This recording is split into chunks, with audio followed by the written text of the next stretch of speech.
Hello friends, સ્વાગત છે તમારું મારી ચેનલમાં. તો આજે આપણે મહારાજ બનાવે તેવા ચૂરમાના લાડુ બનાવવાના છીએ, પણ એ પણ ભાખરિયા ચૂરમાના લાડુ.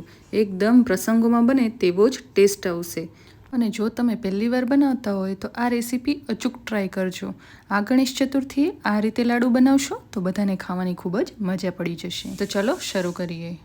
તો સૌથી પહેલાં મેં અહીંયા એક વાટકો ઘઉંનો કરકરો લોટ લીધેલો છે, જે વજનમાં લગભગ 300 ગ્રામ છે. તો તમે અહીંયા થોડો કરકરો અને થોડો ઝીણો લોટ એમ બંને મિક્સ લોટનો પણ ઉપયોગ કરી શકો છો, પણ કરકરા લોટથી લાડવા એકદમ દાણેદાર બનશે.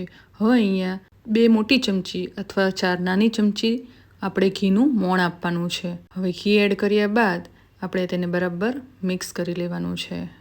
તો અહીંયા આપણે આવી રીતનું મુઠ્ઠી પડતું મોણ લેવાનું છે, તે વાતનું ખાસ ધ્યાન રાખશું.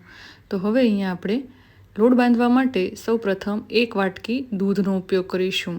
તો અહીંયા દૂધ અને પાણી એમ બંને મિક્સ કરીને આપણે લોટ બાંધવાનો છે. તો સૌથી પહેલાં અહીંયા જે વાટકી ભરીને દૂધ લીધું છે તેને એડ કરીને આપણે લોટને બાંધી લઈશું, અને પછી જરૂરિયાત મુજબનું પાણી એડ કરવાનું છે. તો દૂધ એડ કરવાથી લાડવા સ્વાદિષ્ટ બનશે અને સાથે જ એનું બાઇન્ડિંગ પણ એકદમ સરસ આવશે. હવે આપણે જે વાટકાના માપે લોટ લીધો તો એ જ વાટકામાં થોડું પાણી એડ કર્યું છે, અડધાથી પણ ઓછું. એમાંથી થોડું પાણી એડ કરીને આપણે એક કઠણ લોટ બાંધી લેવાનો છે. તો જરૂરિયાત મુજબ થોડું પાણી એડ કરીને આપણે લોટ તૈયાર કરી લેવાનો છે.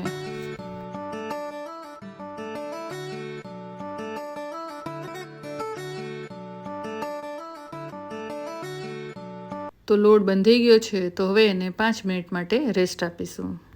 તો આ વાટકામાં તમે જોઈ શકો છો કે પાણી ખૂબ જ ઓછું વાપર્યું છે. હવે 5 મિનિટ જેટલો ટાઈમ થઈ ગયો છે. તો આ લોટ છે એને આપણે આવી રીતે 2 ભાગમાં ડિવાઈડ કરીને એના એક જ સરખા ગુંડલા તૈયાર કરી લઈશું, અને એક ગુંડલું લઈ તેમાંથી આપણે ભાખરી વણતા જશું અને બાકીના લોટને આપણે ઢાંકીને જ રાખવાનો છે. તો આ ગુંડલા તૈયાર છે. હવે આવી રીતે એક ગુંડલું લઈ એની આપણે ભાખરી તૈયાર કરી લઈશું. તો ભાખરી આપણે થોડી જાડી વણશું. તો આવી રીતે ભાખરીને આપણે તૈયાર કરી લેવાની છે.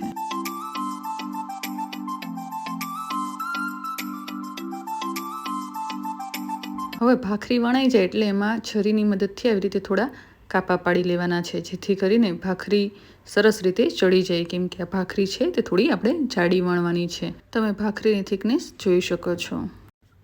તો હવે ભાખરી શેકવા માટે આપણે અહીંયા ગેસની ફ્લેમને સ્લો રાખીશું, અને લોઢી છે તે થોડી ગરમ થાય એટલે ભાખરીને આવી રીતે મૂકીને સ્લો ટુ મીડિયમ ફ્લેમ પર બંને બાજુથી શેકી લેવાની છે. તો એક બાજુ થોડી શેકાઈ ગઈ છે, અને હવે આવી રીતે પલટીને પાછળની બાજુ ફેરવતા જશું અને ચેક કરતા જશું.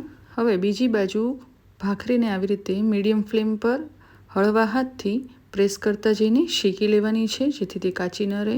આવી જ રીતે બંને બાજુથી આપણે ભાખરીને હળવા હાથે સ્લો ટુ મીડિયમ ફ્લેમ પર સરખી રીતે શેકી લેવાની છે. તો આ ભાખરી છે તે સરસ રીતે શેકાઈ ગઈ છે.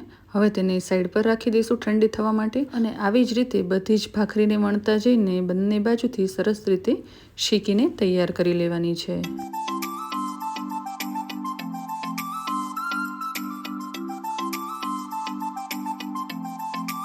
તો અહીંયા બધી જ ભાખરી શેકાઈને રેડી છે. હવે તેને 10 મિનિટ માટે ઠરવા દેવાની છે.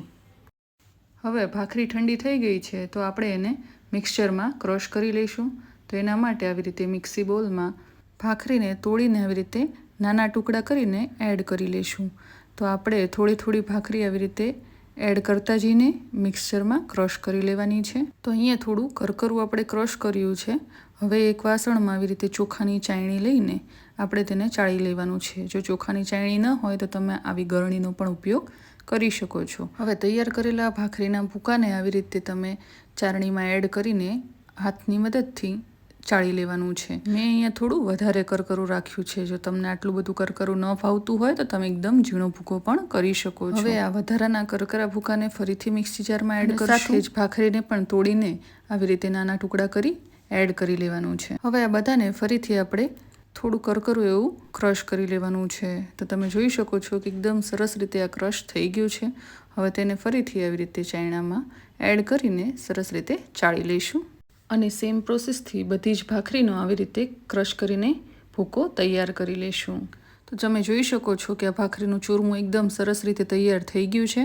હવે આપણે લાડવા બનાવવા માટે એમાં 175 ગ્રામ જેટલો ગોળ લીધો છે. પણ જો તમે કરકરો અને ઝીણો લોટ મિક્સ કરીને બનાવતા હોય તો 150 ગ્રામ એટલે કે વજનમાં લોટથી અડધો એવો ગોળ લેવાનો છે. સાથે થોડી ખસખસ અને થોડા કાજુ બદામ સમારીને લીધેલા છે. તો સૌથી પહેલાં આપણે ડ્રાયફ્રૂટને થોડા ઘીમાં શેકી લઈએ. તો એના માટે એક વાસણમાં 3 ચમચી જેટલું ઘી એડ કરીશું અને ઘી થોડું ગરમ થાય એટલે એમાં જે કાજુ બદામ સમારેલા છે તેને એડ કરીને સ્લો ફ્લેમ પર થોડા શેકી લેશું. તો આ ડ્રાયફ્રૂટ્સ છે તે શેકાઈ ગયા છે, તેનો કલર પણ ચેન્જ થઈ ગયો છે. એટલે હવે આપણે એને એક વાસણમાં કાઢી લેવાના છે. હવે આ જ વાસણમાં આપણે 4 ચમચી ઘી એડ કરીશું અને ઘી થોડું ગરમ થાય એટલે આપણે જે ગોળ લીધેલો છે તેને પણ એડ કરીશું અને ઘીમાં બરાબર મિક્સ કરી લેવાનો છે. તો ગોળને આપણે 2 થી 3 મિનિટ માટે આવી રીતે મેલ્ટ કરવાનો છે. આપણે ગોળની ચાસણી કે પાયો નથી બનાવવાનો, ખાલી આવી રીતે બબલ્સ આવે એટલે આપણે ગેસની ફ્લેમને બંધ કરી દેવાની છે. હવે લાડવા બનાવવા માટે જે મિશ્રણ છે તેમાં શેકેલા ડ્રાયફ્રૂટને આવી રીતે એડ કરીને ચમચીની મદદથી મિક્સ કરી લેવાના છે. હવે તેમાં તૈયાર કરેલા ઘી ગોળને પણ એડ કરી દઈશું. હવે ચમચાની મદદથી પહેલાં આ બધા જ મિશ્રણને મિક્સ કરી લઈશું અને આ થોડું ગરમ હશે એટલે હાથથી દજાય નહીં તે વાતનું ખાસ ધ્યાન રાખવાનું છે. તો તૈયાર કરેલા મિશ્રણને આપણે 5 મિનિટ માટે ઠંડુ થવા દઈ હવે તેના લાડવા તૈયાર કરવાના છે. તો આવી રીતે થોડું થોડું મિશ્રણ લઈને તમે લાડવા તૈયાર કરી શકો છો. તો લાડવાની સાઇઝ તમે તમારા ચોઈસ પ્રમાણે નાની કે મોટી રાખી શકો છો. તો આવી રીતે લાડવાને આપણે તૈયાર કરી લઈશું. તો તમે જોઈ શકો છો કે આ લાડવો છે તે સરસ રીતે બાઇન્ડિંગ આવી ગયું છે અને લાડવો છે તે તૈયાર છે. હવે તેને એક પ્લેટમાં મૂકતા જશું અને આવી જ રીતે બધા જ લાડવાને વાળીને તૈયાર કરી લેવાના છે. તો પરફેક્ટ માપ અને પરફેક્ટ બાઇન્ડિંગની સાથે તમે જોઈ શકો છો કે લાડુ છે તે એકદમ સરસ રીતે તૈયાર થઈ ગયા છે. અમારા બ્રાહ્મણોમાં તો એવું કહેવાય કે જ્યાં સુધી તમે લાડવાને આવી રીતે વાળીને પછડાટ મારીને જો લાડવો ન ભાંગે તો જ એ લાડવો પરફેક્ટ કહેવાય. અને તમે જોઈ શકો છો કે આપણે આવી રીતે લાડવાને પછાડતા સાથે કોઈ જ તિરાડ પડતી નથી કે નથી આપણો લાડવો ભાંગતો, એટલે કે આ લાડવો છે તે પરફેક્ટ બનીને તૈયાર છે. આવી જ રીતે બધા જ લાડવાને આપણે મીડિયમ સાઇઝના વાળીને તૈયાર કરી લઈશું. તો લાડુ તૈયાર થઈ ગયા છે. હવે આપણે એની ઉપર આવી રીતે આંગળીમાં થોડી થોડી ખસખસ લઈને બધા જ લાડુને ચોપડી દઈશું. તો પરફેક્ટ માપ સાથે તૈયાર છે ગણેશ ચતુર્થી સ્પેશિયલ ભાખરિયા ચૂરમાના લાડુ.